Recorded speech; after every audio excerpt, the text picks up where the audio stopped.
মোর সাথে করেছো একই ছলনা। ও ও ও রুবি।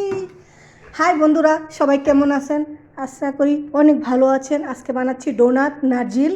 আগে চিনির শিরাটা দিয়ে নিছি, যে চিনি আগে চিনি সিদ্ধ করে পানি দিয়ে লয়ে লইছি এটা ডোনাট। তারপরে দেবো নারকেল নারকেল নারকেল। আসলে আমি কথা অনেক সময় অনেক কিছু আপনাদেরকে বলি না। আমি কোন জায়গার কথা বলছি, যে আমার আব্বা একজন গানাদার ভান্ডারি মানুষ আসলো, বুঝছেন? সোহেল রানা, নায়ক সোহেল রানারা যে গুলি করে ফেস ক্লাবে মাইরা ফেলাইছিল, ওই ক্লাবে আব্বাই গান বাজনা করতো। মনে করেন যে সারা রাত থাকতো, সকাল আয়া পড়তো আজানের আগদা আগদা। মানে ওখানে উনি 50 বছর কাটাইছে। গুলশান, বনানী, বনানী ইকবাল টাওয়ার। যারা এদিকের লোক আছেন এরা অবশ্যই চিনবেন। আমি আমি মনে করি কোনটা, যে আমার আব্বা যেমন হোক না কেন, আমার জন্মদাতা, আমার আমার পরিচয় করে দিতে আমার কোনো শরম নাই। কারণ কি, আমার বাবা উনি ভালো জায়গায় আসছিল, ভালো গান বাজনা করছে।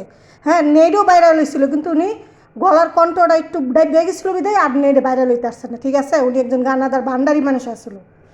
এই আর কি। সবাই ভালো থাকবেন, সুস্থ থাকবেন। আমি তারই মেয়ে। আমার আব্বার পরিচয় করাই দিতে আমার কোনো শরম লজ্জা নেই। কারণ আমার বাবা আমার জন্ম দিচ্ছে। যেইটাই থাকুক না কেন, বাবা মাকে সম্মান করবেন, বাবা মাকে ভালোবাসবেন, আপনি বেহেশতে যেতে পারবেন। বাবা মা হয়েছে বেহেশতের চাবি। ভাই বোনেরা, প্রবাসী ভাই ও বোনেরা, আপনাদের প্রতি আমার এই রিকোয়েস্ট থাকলো। আমি সবসময় টিকটকে কথা বলি এই ব্যাপারে নিয়ে। এই আর কি। সবাই ভালো থাকবেন, সুস্থ থাকবেন। কেমন হয়েছে ডোনাটটা অবশ্যই কমেন্ট করুন। ভাই দেখেন, সারাদিন আমি যে পরিশ্রম করি, খালি খানাই বানাই, খালি খানাই বানাই। এখন আবার মুরগির মাংস দিয়ে টোস্ট বানাবো, রুটি পরোটার। এই আর কি। এটা একটা শেষ হলো। কাহুয়া করছি, চা করছি, এখন আবার এইটা। এই আর কি। সবাই ভালো থাকবেন, সুস্থ থাকবেন।